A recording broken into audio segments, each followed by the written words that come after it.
Screaming Forests, Day 6, Part 1. Wyatt woke at 6 the next morning. For once, he had managed a good night's sleep. Having talked with Marcus and Rachel the night before over their fish dinner, he went down his list of things that needed doing and ticked a few more off. Then he had returned Marcus to the Eternal Garden with a Yakanti translation device along with his instructions to Marcus to please try and get the humans and the auntie to get along. You might try pointing out they were all former prisoners of the Drazen. By the time he returned to the Nor Navio, it had been almost 10. But when he returned, it was to discover 5 plastic crates with his name on along with a huge waste bin full of small bits of Drazen spacecraft, which brought another smile to his face. With a little luck, that wreckage would help him get a solid community going in Newtown. He'd had the crew load them onto the shuttle there and then. Putting on his armor, he opened the door only to see Jincho waiting for him. The auntie was busy adding notes to sketches on his datapad. He looked up saying, "You're 12 minutes late, Wormbrain." Pretty Eyes said she was sure you would be ready at 6 o'clock, and I was here waiting. Wyatt groaned. "Sorry, Gincho. I have been awake every day this week at 5, but today I'm a little late." Go looked up at him, then said, "We all work hard. Sometimes we need a bit more sleep. It's not problem. I had new ideas. Let's go." Wyatt looked at Jincho. "You don't even know what I need you for. How can you say let's go?" Jincho ruffled his feathers. "Pretty Eyes says you need remote control of Drazen shuttles. She says I have 2 days and any time I don't need for that job, I can help you down on planet. So, let's go." Wyatt looked confused. "Go where, Jincho?" he asked. Gincho looked at him as if he was stupid. "Go to planet Wormbrain. I worked out how to let humans fly Drazen ships remotely 4 days ago. I saw you ask during battle if was possible. No time then, but now is easy. My technicians will fit and test today. You can have tomorrow. So, let's go." Wyatt gave a short laugh and shook his head. "Okay, Jincho. I was going to get breakfast, but we can get that in Newtown." He started down the corridor, then ran back to his room, picking up a basket that had been sat on his table. Almost forgot. With Jincho joining him in the cockpit, Wyatt got clearance to launch and went swiftly to Newtown. With only the 2 of them on board and securely strapped in, he wasn't concerned about taking a gentle flight. The staff at the inn had already put a selection of items out for breakfast, and a couple of the workers were already eating when Wyatt and Jincho arrived. Wyatt showed Jincho where everything was and explained what each item was as they helped themselves to a selection of items. Then Wyatt explained his priorities. The first was to ensure they had a reliable power supply. If anyone thought it was odd that Wyatt was sitting at the breakfast table having an animated conversation with a Yakanti, no one said a thing. Declan arrived at exactly 7, got his breakfast, and only then seemed to notice Wyatt. Elizabeth walked over from her shop a few minutes after that and Ino arrived perhaps 10 minutes later. Wyatt waited until they were all comfortable before taking some pencils and 2 notebooks from the top of the basket and passing them to Elizabeth, saying, "Your father mentioned yesterday that you have a real problem getting notepads. I picked these 2 up from the Noir Navio. They get used for taking notes when it's not convenient to use a datapad. I wasn't sure about the pencil situation, so I grabbed a few of those as well." That simple gift got Wyatt a beaming Elizabeth, and her squeal of delight had everyone look at her in shock before they went back to their food. To give her time to recover, Wyatt offered everyone a pastry from the basket, saying, "I'm sorry these were made yesterday, but they are still fresh." Everyone except Gincho took a pastry, but Gincho shook his head and instead took out something from a bag and quickly ate it down as the others enjoyed their treats. Then Wyatt started to tell them of his plans for the day. "I know. I need you to find some people to unload the shuttle. There's a bin full of Drazen wreckage that needs to just be placed somewhere safe. And more importantly, there are 5 crates with new generators to go to the hydroelectric generating station. I suggest putting them in the APC. Jincho, I'd be very grateful if you would supervise their installation. There's a mechanic and an electrician who have been there before. I suggest we send them along as well. And Declan, I'd be grateful if you and your men could provide protection and transport. Her Highness considers Gincho here essential to the conflict. It is therefore very important that we ensure he is well protected." Declan saluted. "It will be as you command, my lord." Wyatt turned to address. "I have some news for you. You are going to have to find homes for 137 more refugees from the Drazen. But these ones are different. They are Yakanti like my friend Jincho here. I spoke with them last night. Mostly they are artists, but there are a few warriors and a good number are farmers and former slaves." Wyatt paused a moment to think. "Put the warriors with the sergeant major. Make sure they can work with the auxilia. Give the artists support. I don't know what they will want to do, but they said last night that some of them work with glass. If you can get the glassworks working, then perhaps they can make use of it. They will need supplies, materials, and maybe equipment. Get a list, and I'll have Rachel place the orders. The farmers know how to grow crops, but they have apparently different methods. Just give them the support they need. I have no idea what the former slaves can do. Jincho, what do you think?" Wyatt asked. Gincho looked up when his name was mentioned. Despite having been working on something on his datapad, he had apparently been paying attention as he answered instantly. Slaves used to hard work, will have many skills, mostly physical, work in fields, build structures, repair things. Anything hierarchy will not do because it is dirty or requires heavy lifting. You treat well. Ask what they can do. They will work hard for you because they are free. Do not order, just ask. Choice important.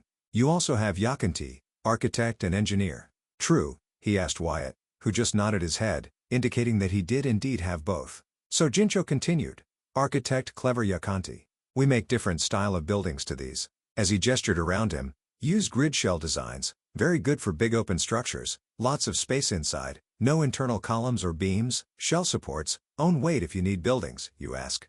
Or maybe give him land and let him create things. You will see. Wyatt and Ano looked at each other, both saying at the same time, sawmill.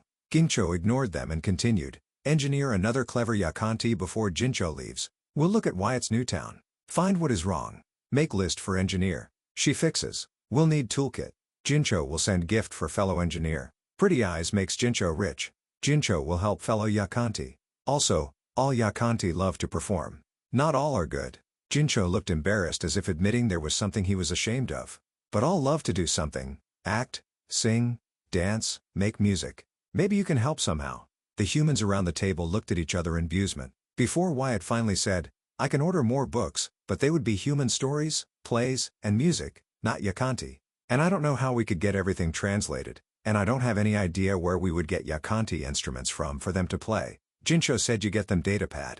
Gincho made up to translate text long time ago. We'll give to them human or Yakanti who wrote not important just that it is good instruments harder in time. Yakanti will make own to start maybe keyboard can play many parts many instruments in one. Wyatt laughed. I think we can get a keyboard or two. Who knows? Perhaps in turn our new Yakanti friends might be willing to teach any human who wants to how to play. All the humans around the table smiled at that. Well, said Wyatt, that is the auntie sorted. At least for now. I will be going up to the Eternal Garden shortly to bring down more plumbers, electricians, and mechanics. But perhaps I can also get some of the people I previously brought down to help with heavy lifting. Today, I'm going to see if we can't get the old kitchens removed and new or newish kitchens installed. I will also be bringing down Marcus to help organize all the work. Is there anyone else we need? Wyatt looked around the table. Ano looked at his notes, then over to Wyatt. Well, we have access to the brewery. There are a bunch of full barrels in a cold room there, and there's a lot of hops and barley, but we have no brewers. I think there are some on your list. So, if we could at least get one who knows what's required, then once we have power, maybe soon we can get the brewery working. Also, we will soon need more guards if we want to open the farms and hunters to see if they can find more livestock, more people for cleaning the homes. And Wyatt nodded. Okay, I get it. But if I am bringing that many people down, I might as well bring everyone down. He thought for a minute, then said, I would have liked to have had more preparation time, but if we can get the electricity restored, then perhaps we don't need to have everything perfect. People can work on their own homes, maybe help neighbors, that sort of thing. With electricity secured and the restaurant kitchen sorted, do you think we could be ready in 2 days for the rest of the population? Ano and Elizabeth looked at each other, then both shrugged, with Elizabeth saying, we would not be ready if we had another month, what with all the work. Before Ano added, but we will be able to cope, I think. Wyatt got up to collect some food for his lunch, and Elizabeth asked, are you going back up to the Eternal Garden? Wyatt replied, yes, as soon as I have selected my lunch, and they offload the shuttle, say 10 or 15 minutes time. Elizabeth got up and started towards her shop, saying, don't go before I return. Wyatt helped himself to a selection of different tasty-looking things, then stood and talked to Declan for a few minutes while he waited, curious to see what he had been up to the day before. It turned out that Declan had decided that since Wyatt was clearly busy doing other things, he would help the Sergeant Major teach the auxilia, pushing the ones chosen as potential NCOs to their limits and beyond. Declan admitted, there are some there which will make very good non-commissioned officers. They are survivors, fit, and can think on their feet.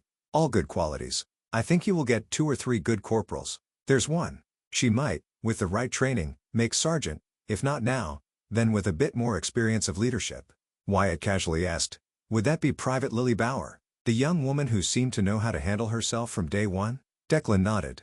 Yes, my lord. She's not quite as strong as some of the men, but she has more stamina than anyone I've seen without implants. Also, you only have to tell her something once. She pays attention, follows orders, and is smart enough to alter things if she can see the orders are not practical. I gave each of the teams a task to perform along with a suggestion as to how to accomplish it that deliberately made the task impossible. Private Bauer worked out that the suggestion was impossible to achieve and worked out an alternate method to perform the task, which she and her team then managed. Two of the other teams came back with the information that the task was impossible to perform without changing the orders. The other decided that not only was the task impossible, but he kept trying to perform it anyway using the method I'd told him. He was determined at least. Wyatt grinned. "Why, Declan, that almost sounds like you are praising her. A noble praising a commoner. Whatever is the principality coming to?" Declan looked embarrassed. His cheeks turned red as he seemed to be about to protest. But then Wyatt cut him off. "It's fine, Declan. I noticed on our first day here that she seemed very capable. There is nothing to be ashamed of. If she passed your tests, then it would appear she deserves some praise." "Yes, my lord," was Declan's only answer. He might have said more, but at that moment Elizabeth came back carrying a box. Holding it out to Wyatt, she said, "It's not much, just spare paints and brushes, but I am sure some of the auntie can make use of them. I know I hate to be without such things." Wyatt was about to say, "Why bother? It would only be 2 days when Jincho spoke up." Good. Yakanti will be pleased. His symbol being made to feel welcome will make happy Yakanti work better harder." The words came out in a torrent from his friend's translator. This time it was Elizabeth's face that flushed red, causing Declan and Ano to laugh. Wyatt picked up the box. Fine. I'll take it up with me. I'd rather have happy Yakanti than miserable ones," was all he said on the subject. "I'll be back shortly with the kitchen removers, who hopefully by this afternoon will also be kitchen installers." Going back to the shuttle, Wyatt saw that the bin and the crates had already been removed. With the bins safely off to one side, the return journey to the Eternal Garden was simple and went without problems. Leaving the shuttle to be refueled, Wyatt, box in hand, went to find Marcus. It didn't take him long to find Marcus along with the humans and surprising him, the auntie. What Wyatt at first thought was a heated argument was in fact the two species all talking to each other at once. Looking about, he realized that every Akanti was wearing a translator and all seemed to be actively talking to the humans as well as each other. Eventually, he found Marcus with a small group of people and a single Akanti. Wyatt waited until Marcus spotted him and stopped his conversation in order to walk over to Wyatt. Wyatt asked, "Just what is going on? Where did all the translators come from?" "Ah," replied the big man, "I have something for you in one of my pockets."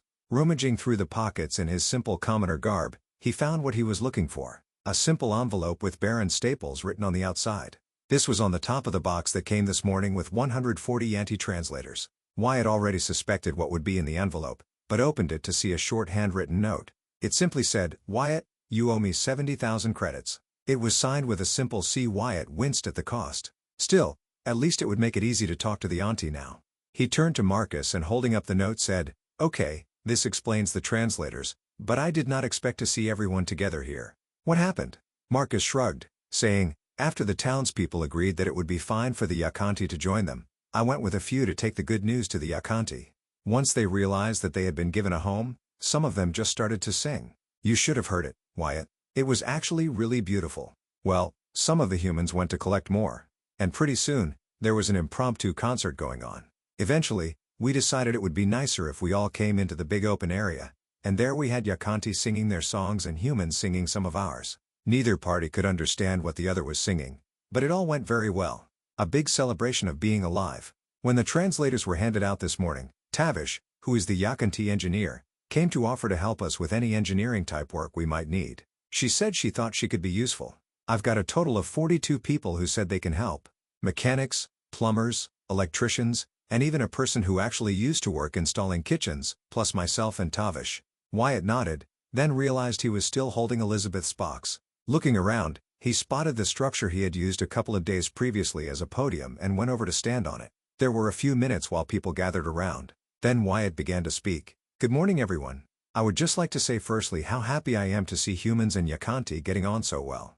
I hope this will be a great start for the population of Newtown, your new home. Now I have been talking with those already down on the surface of the planet and we have decided that even though we are not yet truly ready for you, we are almost close enough to be able to bring you all down to the surface." This announcement caused humans and Yakanti alike to become very animated, and it took a good 10 minutes for everyone to calm down enough for Wyatt to continue. "So in 2 days' time, everyone goes down to the surface. That gives us time to fix the worst things and get the kitchens installed in the restaurants where you will all be taking your meals for the time being. All of your homes are weatherproof, but some need small repairs and all need new kitchen appliances because those will have to come from off-world and possibly from several sources. The restaurant kitchens will be feeding you. Now, in the next 2 days, if any of you have restricted diets, please let us know so we can adjust accordingly. I know some of your skills, but not everyone's. However, I am hopeful that many of you will be willing to do a little extra work helping each other. Also, there are a number of houses where their gardens have chickens. Many others are planted with fruit and vegetables. I have given a local young lady, Elizabeth, a shop in the town square, and she will be happy to give advice on the plants and animals of Ho. She also needs someone to help her create information guides, perhaps a digital book. So, if you think you could help her, please come and see me when I finish talking. I'd also like a couple of brewers to come down to the planet with me today. There is a brewery and I need to know what, if anything, needs doing to it. Again, please see me after I finish talking. Finally, there are several facilities that involve biological or chemical processes. I can tell you there's a sugar beet processing factory and an oilseed processing facility where I believe some of the oil is turned into biodiesel. And finally, I am given to understand that during the sewage treatment process, some of the recovered material is used in biodiesel production. If you have any idea what that might be, I'd like to meet you. Wyatt went to step down, then remembered the box. Oh, sorry. If the anti-artist representative could come and see me first, I would be very grateful. That's everything. Wyatt stepped off the platform, and within seconds, the Iconti he had met the previous night stood in front of him. He bowed to Wyatt. "How can I help you, Baron?" he asked. Wyatt looked at him. "Please call me Wyatt. I have a couple of questions for you and a small gift. Firstly, what is your name?" he asked. The auntie looked up at him and said, "Wyatt, my name is Arincho. I was chosen by my friends to be their speaker, though my preferred thing is to sculpt glass." "Well, Arincho, I have here a small gift from Elizabeth, who I just mentioned, as well as knowing about the local plants and animals. She also paints them. She sent me a box of all her spare artist's paints and brushes. She said it is not much, but that she thought you might like it. Also, I would be grateful if you could make a list of your artists' names, their skills, and what they need to work in terms of facilities and materials. I do not know what I can get for them, but I will try to get something. If you speak to one of the men in a naval uniform, they can make a note of everything and send it to me." As Wyatt passed over the box, Arino's eyes started to fill with tears at the simple gesture. All he could say was, "Thank you." Several people now stood in front of Wyatt. So he now said, "Okay, if you can help with creating instructions, digital books, and guides, please stand over on my left," indicating a spot to his left. "If you are here as a biochemist or have similar skills, please stand to my right," indicating a spot to his right. "Finally, if you are a brewer, please come forward and stand here." Wyatt indicated a spot right in front of him. Once they had arranged themselves into groups, Wyatt addressed each in turn, starting with the brewers. 6 men and women stood in front of him. Wyatt said, "I'd like 2 of you to come and see the brewery in Newtown. Just choose the 2 of you with the most experience, then join the group over there." He gestured towards Marcus. 5 people stood to Wyatt's left. Addressing them, he said, "I think we will need people who can produce instruction manuals, leaflets, and digital books. Maybe even posters we can put on walls. Would you please get together and work out what you need to do such work? Start with the minimum equipment and then prepare a list of extra items and what each does. I should be back later today for it, but if not, please pass the list to one of the Royal Navy personnel for my attention." Finally, on his right were 4 people who had trained as biochemists. None had ever worked in a sugar beet factory. Still, one had worked with foodstuffs before and was willing to see if he could make any sense of the factory. But possibly his best discovery so far was that one had previously worked mixing biodiesel. Though not an expert on the full process, he was well aware of what was required and how to make the final product. Adding these 2 to the total gave Wyatt 48 passengers for the shuttle journey back to Newtown. Having made sure everyone had the clothing they would need, Wyatt once again flew back to Ho. Jincho was still away when Wyatt arrived back at Newtown with his passengers. So, having introduced everyone to Anno, he decided to take the biochemists, brewers, and the engineer to see the town, or at least the bits that he'd bought them to see. At the same time, Ino and Marcus got started on removing the existing kitchen equipment from the restaurants. They made a start at the brewery where he left the 2 brewers to have an explore of the building. A little further down the hill was the plant for preparing the oil. Here the technician explained that the plant was basically a big press that crushed the seeds and extracted oil, leaving a compostable waste that could possibly also be used as animal feed. It was the next part of the process that concerned him, so they moved on. Further along the road was the sugar beet plant. Inside the building, a sweet, somewhat sickly smell seemed to permeate everything, and Wyatt was glad when the food technician suggested he leave him there to have a look around. The final destination was the sewage treatment works. Wyatt was surprised by both the fact that unlike the village to the north, this one barely had any smell, and by all the extra equipment present, it looked more like a chemical plant than something intended to process human waste. The biochemist Wyatt discovered was called Robert and tried to explain the process to him whilst the Yakanti engineer went to have a look around. Robert called Wyatt over to a whole series of pipes and pressure vessels and started to explain things. Here, sir, this big tank is where you load the clean raw oil from the oilseed crushing plant. That's simple enough. It feeds into this area where it goes through a process we call transesterification. That's a long name for saying we mix it with typically methanol and a catalyst, probably potassium hydroxide. That's one of the easiest to get. Then you get biodiesel flowing out into this tank and also glycerol into this other tank. That's a sort of sweet alcohol that can be used as a sweetener or in medicines and even in soap production. It has lots of uses. My former employers made a lot of extra credits by selling off the glycerol to whoever needed it. Wyatt listened as Robert tried to explain all the different parts of the process to him, but most of the technical information went straight over his head. However, when Robert said, "That's odd," Wyatt asked, "What's odd?" Robert pointed to where pipes had been disconnected and a feed pipe leading from a rack with a pair of 200 liters drums fed in. This pipe should be bringing in the methanol straight from the sewage plant, but instead someone has built this thing to feed the methanol. I wonder why. Robert bent down to examine the drums. Ah, this is wood alcohol. That's methanol from wood. If you cook wood without air, it gives off methanol as a vapor. Cool it down and you get the liquid. Simple, but it works. But I wonder why they did that. Wyatt had no idea. So said the first thing that came into his head. I assume something went wrong. What about the catalyst? Where do we get that from? He asked. Robert thought for a moment, then said, "Well, sir, there are two methods. You can use limestone or seashells. Cook it to get slaked lime, then add potassium carbonate, which you get from potash." Robert paused as Wyatt seemed to be completely oblivious to what he was saying. So he thought for a moment, then said, "Basically, sir, you run seawater through a long process, and in the end, you get potassium hydroxide, hydrogen, and chlorine gas. The hydrogen can be used. The chlorine gas is nasty stuff, but another process can be used to turn it into table salt." Trying to remember his chemistry lessons, Robert finally said, "I think you can get everything you need from the ocean, the sewage treatment plant, and I think limestone. Why don't we follow some of these pipes and see where they take us?" With no better ideas, Wyatt agreed, and for the next 40 minutes, they followed the pipes. Wherever they led, finally they met up again with the auntie at a spot where a small explosion appeared to have occurred. Wyatt looked at the auntie and said, "I'm sorry, but I totally forgot your name." The auntie looked up and said, "My name is Tavish." "Well, Tavish," this Wyatt said, pointing at the other human, "is Robert. Now, between his knowledge and yours, and given what each of you has seen so far, why don't you talk to each other? Work out what this place does. Tell me what's wrong and more importantly tell me what needs to be done to fix things. Oh, and tell me in simple terms that I can understand. Please, bearing in mind that I am a simple fighter pilot whose only knowledge of engineering is limited to not taking his fighter beyond its limits and whose knowledge of chemistry is even less than that." Wyatt looked around and noticed what looked like some offices in a building not far away, saying, "When you work it out, come and find me in the offices over there." Pointing towards the same building he'd just noticed, Wyatt went in and sat down, then took out his datapad to make some notes.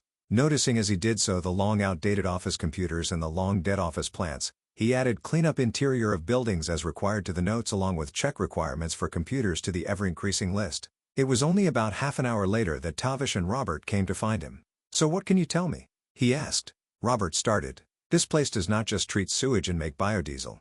It is a complex chemical plant. It takes in sewage, river water, and seawater, plus probably some other chemicals. In return, it should, if running correctly, produce hydrogen, natural gas, methanol, biodiesel, glycerol, chlorine, liquid fertilizer, compost, and possibly other potentially useful materials. Oh, and we think it may produce more energy than it consumes, as it also seems to have exported hot water or maybe steam, possibly to heat some or all of the town. And it has its own electrical generator powered by natural gas." Tevz continued. "We think the damage that we saw earlier was done mainly due to poor maintenance and not repaired due to lack of spare parts. There are testing sensors that ensure contaminants do not enter any of the processes. It is likely a lack of knowledge, maintenance, or both that allowed contaminants to enter the system, resulting in the small explosion that created the damage you have already seen."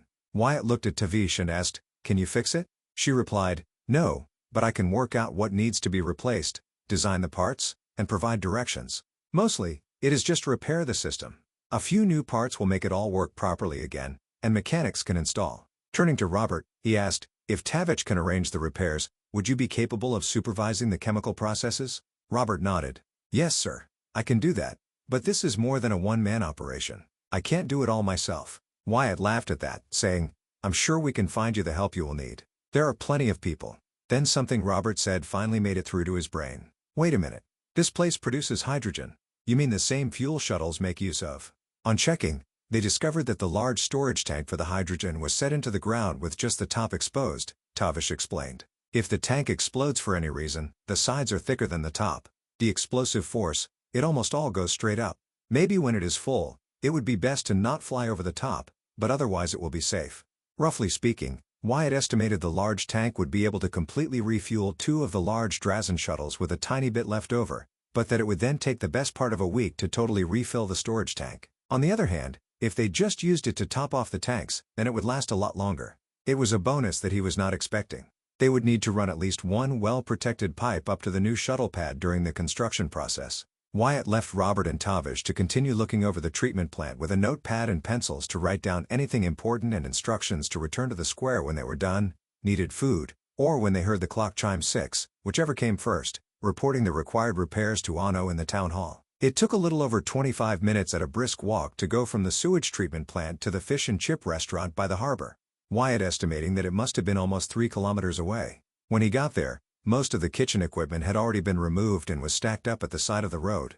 Several men and women stood by chatting and drinking from water bottles. Going to the door, inside, he could see several people still hard at work trying to pull the large griddle and grill units away from the wall with no success. From beneath the worktops, a pair of legs could be seen. A man's voice yelled out, "Hold it. Looks like there's another bracket at the rear. Give me a moment, please." Everyone stood back and let him get on with whatever he was doing. Then 2 minutes later, he called out, "Okay, pull me out please." Several hands helped pull him from beneath the units, and a slightly built young man appeared. "Okay," he said. "Let's see if they come loose now." Working together, the units were pulled away from the wall. Then the same young man disconnected the electric wires from the wall plates and said, "Right, we're done here. Have them take the last units out to the road. We can go to the square." Looking up, he saw Wyatt standing in the doorway and instantly straightened up, asking, "Can I help you, sir?" Wyatt smiled and shook his head. "No, I was just seeing how things were progressing." "Oh, well, sir, this is our second restaurant kitchen. The first came out in 30 minutes, but this one was a bit more stubborn, not helped by them adding extra fixings that were almost impossible to find, or the several decades of poorly cleaned up grease," said the young man. He looked at the group of men and women outside the door, saying, "Sorry guys, it's pretty bad under those units. It's going to need a really deep clean." One of the women waiting outside replied, "Don't worry about it, Bill. We'll get it clean. You just make sure that we have new kitchens for tonight's meal." Bill laughed. "Sure, Kat. No problem. Just need to collect them and fit them. See you later." Even as they talked, 4 men who had been standing outside were manhandling the heavy metal unit out through the door. Those who had been taking the kitchen apart started walking up the hill, and Wyatt joined them, asking the young man, "So, your name is Bill, and you are a kitchen installer?" Bill looked at him, then said, "Well, sir, where I come from, we were always called kitchen fitters, though I don't know why, and I'm really William, but I've always been called Bill." Wyatt held out his hat. "Pleased to meet you, Bill. My name's Wyatt." After only a moment's hesitation, Bill reached out and they shook hands, causing a nervous grin to spread over Bill's face. As they walked up the hill, Wyatt said, "So, 14 kitchens in one day? Do you think it can be done?" Bill, still grinning, said, "Honestly, sir, I don't know. Still, Mr. Marcus gave us a plan this morning, and then Mr. Ino gave us a full list of all the things we need to fetch back with which items go in which restaurant kitchens. I reckon we'll be working late into the night. Maybe we won't finish until tomorrow morning. Still, we know you are depending on us to get things fixed. So is everyone up there," he said, jabbing a finger towards the sky. "We might need the day off once we're done, though." Wyatt laughed at that, then said, "I think that can be arranged. Maybe you can use your day off to choose your new home. I know has a map with all the available homes on it, and there are plenty. So, what's the plan Marcus came up with then?" Bill cheerfully carried on talking as they walked back to the square. "Mr. Marcus, he said that he would have 6 groups. We would all take 2 kitchens apart first, then go back to the town square when there are 5 groups. He said you would take us to get the new kitchens or to take apart the ones we are getting from, I think he said barracks. The 6th group has to stay here to take the remaining 2 kitchens apart. Mr. Ino said that there are 5 military barracks, each of which has a big kitchen plus some brand new kitchens somewhere else.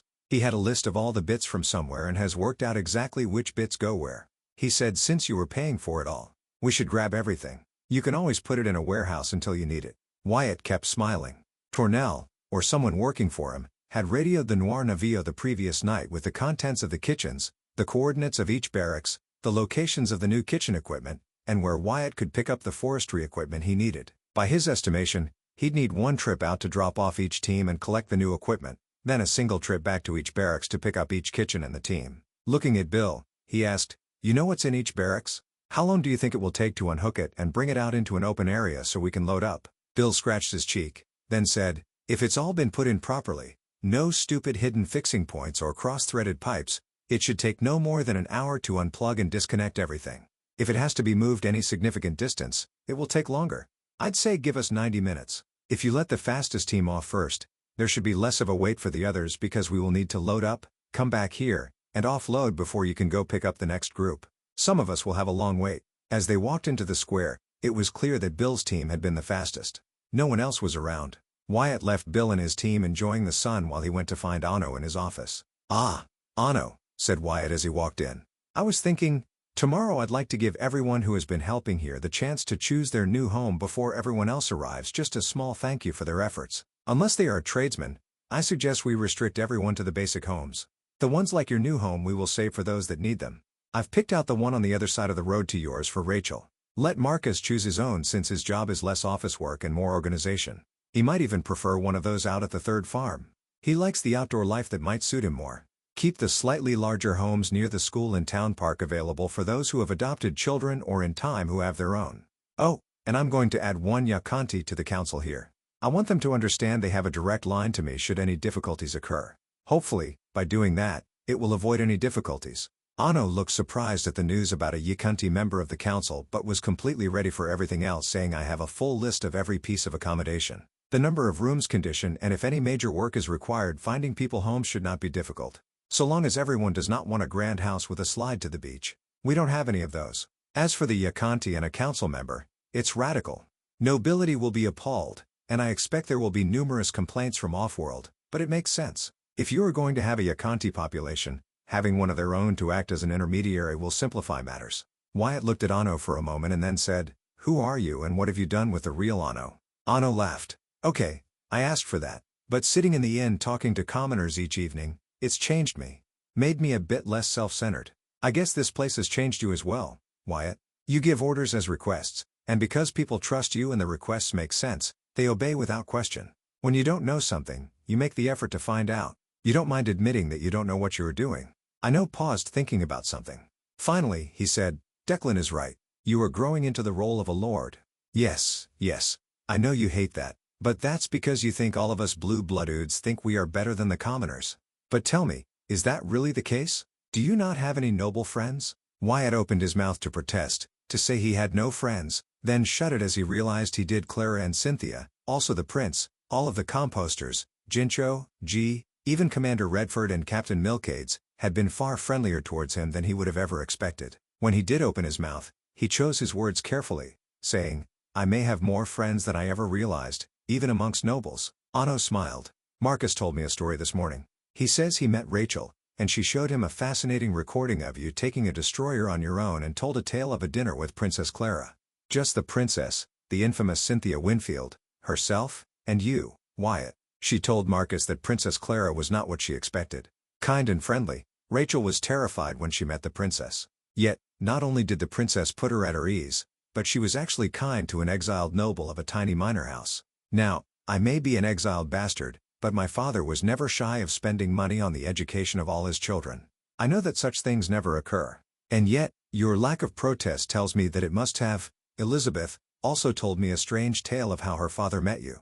How in a matter of minutes you went from killing 2 traitors to providing a diplomatic solution to Higo. Again, with Princess Clara's approval. If I had not seen with my own eyes how much more comfortable you are with commoners calling you Wyatt or even Sir than you are with being called Baron, then I would believe you were some agent of the crown, a secret noble in disguise. But I am sure you are exactly who you claim to be, a man of common stock, raised up to knight and baron purely by your own actions. That's why I'm happy to serve. It's why I have no problems with those you appoint as your council here in Newtown. The commoners I've talked to are happy to do as you ask because you ask when other nobles would order. You thank people for their efforts. Even today you show that by arranging for those who have helped to pick their homes first. It's because you are a good man, Wyatt." Wyatt interrupted. "There's more to it than that. Some things I cannot talk about, but yes, I believe in being fair where I can. I can't make people be happy here, but I'm going to do my best to ensure that everyone is taken care of." Maybe you won't all be rich, but I'll do my best to ensure that no one has to go without anything they need. And a little more besides, I hope. Anno nodded, replying, yes, and that's why I and likely everyone else will do our best for you. It's obvious you care, that you are not afraid of getting your hands dirty. I'll work for you, Wyatt. Not because I need the job, though I do, but because I want you to succeed. Prove all those unimaginative nobles that they are wrong. To that end, can I offer a suggestion? Wyatt barked out a short laugh. You've not been shy so far, Eno. Why stop now? He said. Eno smiled. Guilty as charged, my lord, but I would suggest you talk with Declan. He is worried that your behavior, I think he means lack of education and training and protocol, will result in you causing offense, perhaps upsetting one or more nobles. While I have known you for less than a week, I realize you don't give a damn what nobles think of you. This could perhaps reflect badly on those who elevated you to nobility. Declan is a little unusual. You would probably think when you talk to him that he is upset with your lack of respect for the rules, those that separate commoners from nobility. Yet yesterday he spent all day along with his men helping to train commoners, not just standing and yelling, but actually teaching. I do not think there are as many differences between the two of you as you might think. He believes a noble's role is to lead others into battle, not hide at the back and shout orders. From what I have seen of you, Wyatt, you do much the same. You just ask more questions. Wyatt wasn't sure what Anno meant, so asked, so, what do you think I should do? How do you think Declan can help? Anno laughed again and said, Wyatt, just do what you do. Ask him questions. Wyatt pondered this and began to get an idea. Finally, he said, thank you, Anno, for your honesty. I will consider what you have told me. Now, can I leave you to work out any problems with the distribution of homes? Anno spread his arms wide, saying, Wyatt, I am your administrator. Between Marcus and myself, I am sure we can work something out. I will see what we can come up with to make life easier. But next time you go back to your ship, could you print me a couple more large maps, please? I have an idea. Wyatt, as he went out the door, said, that I can do. See you later. Going back into the square, Wyatt saw that almost another half an hour had passed. There were now 4 groups of kitchen fitters sitting at the tables, while in the corner by the inn, Marcus was stood talking to a dozen large, fit-looking young men. On seeing Wyatt, Marcus walked over and said, when the 5th team arrives, you have everyone you need to collect your kitchens. I found you a dozen young men who are not afraid of doing lifting and carrying. They will go with you, drop each of the 5 teams off, then pick up your new kitchens and the other stuff, and come back here. Wyatt replied, great, thank you, Marcus. What are you doing with the old kitchens, by the way? Marcus replied, well, we are loading them onto the 2 electric trucks and taking them to an empty warehouse. Maybe they can be refurbished for use elsewhere. Maybe we can use the materials. Hell, I don't know. Maybe the auntie can turn them into something artistic, but I just didn't want to leave them in a big pile outside. Good idea, said Wyatt. No point in cleaning the town up only to dump big lumps of metal around the place. When you are done here, can you go see in his office? He needs your help as to the best way to go about giving people their new homes. Marcus gave Wyatt a will-do acknowledgement and went back to the men in the square.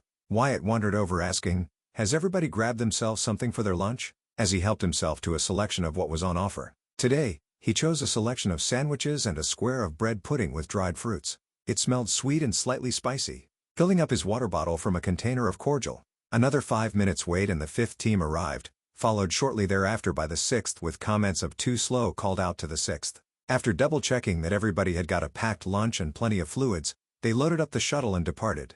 Wyatt had already worked out the route to drop everyone off. He was pleased to note that a single person was waiting at each barracks to let the teams in and show them where the kitchens were. Arriving at the large town where he was to pick up the new kitchen equipment, Wyatt could see evidence of the Drazen attack on the area with multiple burnt-out buildings dotted about. The kitchen supplier had a large vehicle parking area to one side which was clear of vehicles forming a suitable landing area. On landing, he met the man in charge who simply said, the general said to give you whatever we had in stock. I gave him a list, but we also found a few other things. You might as well take those as well since I don't know when we will go back into production if ever. Despite the man clearly being tired and likely in some form of combat shock, he was helpful, providing some rollers to put under the units, making it much easier to push them onto the shuttle where they were strapped down. When Wyatt went to return the rollers, the same man said, keep them or drop them back when you no longer need them. I don't really care.